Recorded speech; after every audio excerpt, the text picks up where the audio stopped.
Hi guys, and welcome back to my channel. My name is Åshild, and today we're going to do our first update for the Partners in Cream project that I have going on.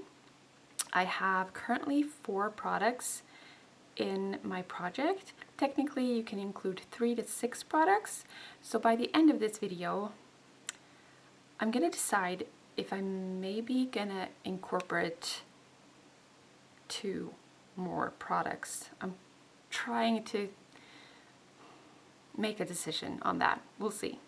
But basically this is a year-long rolling style project pan with cream or liquid products. There's monthly updates with weight updates and pictures, and that's kind of new for me, so we'll see how that goes. But so far it has been really exciting to do this project. I really enjoy it. So we're just going to get started with the first product, which is really the product that has the least progress right now. It is the Charlotte Tilbury color corrector in One Fair. This is my update.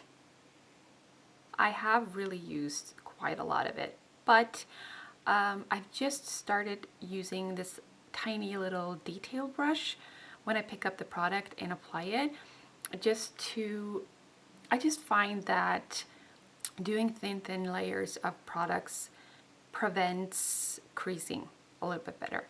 So I have a whole regime of concealer application right now. I use this one first, just where I need to color correct. Then I use a different concealer, to the RMS concealer, to just go in the inner corner and the outer corners, just to pat over where I feel like it's a little bit dark and where I want to conceal it really. Then I go in with a darker concealer where I need to conceal my face. Then I go in with a lighter, more brightening concealer, just a dot in the inner corner and a dot right here, and that's it. And I just do the tiniest bit of product for each category or for each application, and I find that that works really well. I don't know if you can see. I mean, it's not like I still have darker areas and there's like things to conceal, but I'm kind of, at the moment, I'm at the place where I feel like it's more important not to have all this creasing and to have this experience of thick layers of makeup underneath my eyes. My eyes are, or my under eyes are super dry at the moment, and I'm struggling a lot with that. So I just find that doing my skincare very well. I even have started, I have this, what do you say, like you can use it over and over again. I can't remember the word, but I have these eye pads that I can use over and over again. So I just pile on eye cream underneath, and then I put those on. Then I do my eyeshadow, and so they get to stay on for like 10 minutes while I do my eyeshadow. Then I take it off, pat in the rest of the eye cream, and then I start the process with my concealer, foundation, and all of that. And I find that that works really well. So I just gave you a lot more information than you probably need, but yeah, that's the background of why I don't use very much product from this corrector, or of this corrector, but I still use it pretty much, well, every single time I do my makeup. But last time it was 21 grams, it's still 21 grams.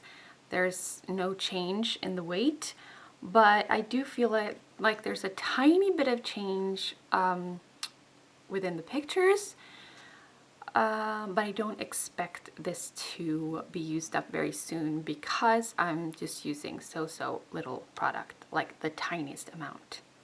But I'm still loving this so much. I don't know if I got my point across with the whole concealer thing. My point was I'm focusing on moisture, hydration, and then color correcting, concealing a tiny bit, just focusing on the problem areas. I also have to consider the fact that the skin is getting more mature, so I'm just gonna have to deal with that. And I'm kind of in that transition phase where my skin aren't as firm and easy to work with anymore, and so yeah, I'm just trying to figure things out really and figure out what works with what I have going on right now. Okay, anyways, my next product is the MAC Painterly Paint Pot. This is not cruelty-free. I got it as a present so long ago. I'm guessing it could be maybe 3 years old, maybe 4, something like that. And even though I've used it pretty much every single time I've done my makeup, or at least my eyeshadow, I've used this because this is amazing. I still have a long way to go. So this is my update. As you can see, I don't think from the pictures that you can see a lot of progress in the middle here, but I think around the edges is probably where you can see a little bit of more of a wear. So this is 1 gram lighter, going from 52 grams in the intro to 51 at my weigh-in today. So there's progress. I like that, and I still enjoy using it, so it's all lovely. Then I have my Cherry Culture Coffee Lip Balm. So old, one of my oldest products in my collection. I consider lip balm a makeup item, even though you can discuss that, I guess. I love using this. It is my favorite lip balm of all time. That's why it is still in my collection. I've been saving it, but this is my last. I had all kinds of flavors and like scents in this series, but this is my only one left, and now I'm ready to use it up. So this is what it looks like now. And I'm a little bit surprised that I haven't used it as much as I thought I would. Now I pretty much use it only at nighttime. And that's mainly because I haven't had a problem with dry and chapped lips this winter. Last winter I had major problems with that, and I would reapply my lip balm several times throughout the day, and that's just not the case now, so it'll take me a little bit longer to use this one up. So it went from 10 grams in the intro to 9 grams, so 1 gram lighter, which is good. Still progress, so that's good. Then my last product in my project so far is the Milk Makeup Lip&Cheek in the color Werk. This is the product that has surprised me the most.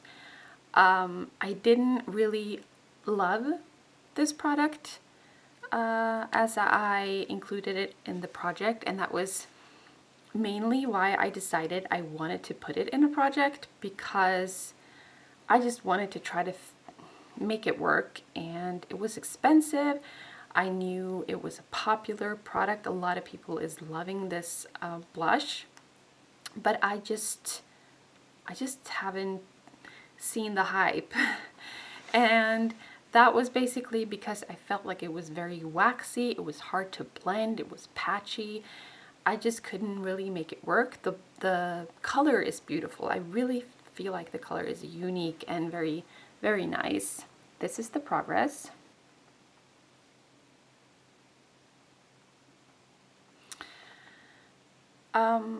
I have actually, there's just this little lid on top to make sure it doesn't dry out too fast, and I think that was pretty much filled with product at the beginning of this project. But now, today, I even realized that this little thing in the middle was coming through, like it creates a little like hole in there.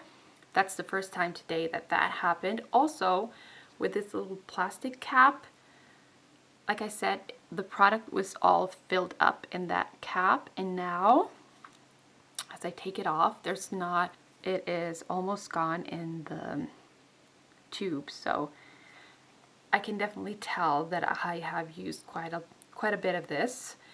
And the reason why it has surprised me is that because I was forced into using this regularly by including it in my project, I found I just had to try it in different ways. I tried it with a sponge. I tried it with my finger just patting it on. I tried it with the different kinds of brushes. I couldn't really make it work anyway. I tried it with a dry sponge, a wet sponge. I mixed it with other blushes. Okay, I tried everything. And then one day, not too long ago, like a week ago or so, I decided I just wanted to pile it on, which means I just applied it like this, all the way everywhere I wanted the color to show. This probably would never work with another shade because this is sort of a neutral shade, but that's what I did. And then I just patted it in. Like, I didn't rub it, I didn't like blend really, I just patted it, and it worked out pretty well. So by doing that, I can make it work, I can enjoy it a bit more. So now I'm at the point where I don't hate it as much as I used to. I'm actually, I wouldn't say I love it, I wouldn't say I like it, but I like it a little bit. Okay. So it's not, as soon as a product is difficult and you have to do so many things to make it work, it's not enjoyable.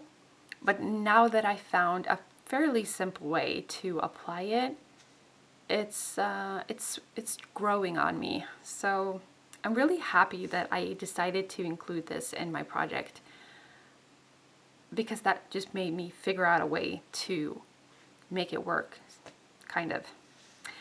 And it went from 19 grams to 18 grams, which is, again, not much, but still progress. So this is my progress for my lip balm, and I totally forgot to mark my milk blush last time, so I just marked it now, and we'll see next time what the progress is. All right, a few hours later, I'm back. I have decided to include 2 more products, and it was not well planned, so none of these items have settled, so you can't really see where I'm starting out with these products, but I'm gonna mark them as soon as they settle, maybe tonight or something, and you will see next time, hopefully. So this is the Milani Keep It Full Nourishing Lip Plumper in the color Bare Pink. And the reason why I want to include a lip gloss, I have a lip gloss that I'm working on in my project pan as well, so I was contemplating whether or not I should include another lip gloss, but I decided I wanted to because I think this is not my favorite shade. I don't love this lip gloss. I like the lip gloss in itself, but because of the shade, I don't tend to reach for it very often. Now, I do have a red lipstick that I'm working on in my project pan, and I thought that maybe this could be a nice way to kind of mute down the red in that lipstick, and that it would be a good combination. So that's why I wanted to include this lip gloss. Now, the goal on it, it's difficult. I don't know. Should I put like a 30 usage goal on it, or should I try to finish it all the way up? you know what, I'm gonna try to use it all the way up. I think it's gonna take a while because, again, this is probably maybe not my least favorite lip gloss, but it's definitely pretty low. It's not one of my favorites. So yeah, I think I'm gonna try to finish this. At least for now, that's gonna be my goal, I think. As you can see, I've used a tiny little bit of it, but not much. So yeah, it hasn't settled completely, but there's not much usage. So this is gonna take me a while, I'm pretty sure. It's not gonna be an enjoyable product to use, I don't think. It's not so bad that I want to declutter it, because I do like the feel of it. I like, it's a little bit tingly, like menthol. It smells a little bit minty. I like the packaging, I like the price. Milani is one of my favorite brands. It's affordable. It's not like I don't hate it, but it's not a favorite. So it's gonna take me a while. But it's probably, and it's not gonna be a lip gloss that I will reapply multiple times during the day. That's more of the other lip glosses roll that I have in my project pan. So this is going to be interesting to include this lip gloss, but I'm going to try. So that's one of the two products I want to roll in. And then the Milani Glow Tint in 110 Fair to Light. This is an ultra luminous skin tint, sheer to light coverage, melts into skin for a naturally dewy look, powered by 29% squalene, locks moisture in and prevents hydration loss. I really enjoy this. It's a little bit dark, so I might wait like a week or so before I start using it. I feel like it's a little bit too early, but I feel like it's a perfect foundation or glow tint or tint to use during the springtime. And we are slowly but surely getting into spring. So I think it's the perfect product to include in one of my projects. Also, you can't really see the progress, but I know I've used this a lot. I think I might be around here. That's like my wild guess. But again, I'm gonna let this settle. I'm gonna mark it tonight and we'll see. My goal is to finish this. It's gonna be a little bit of a challenge because I don't use much product each time, but I'll take the challenge. Yeah, I'm gonna try to finish the Milani Glow Tint, and I'm gonna try to finish the Milani Lip Plumper, and those are my two new products that I'm gonna roll in. So stay tuned for the progress, and yeah, thank you so much for watching. I hope to see you again next time. Bye. On the paper,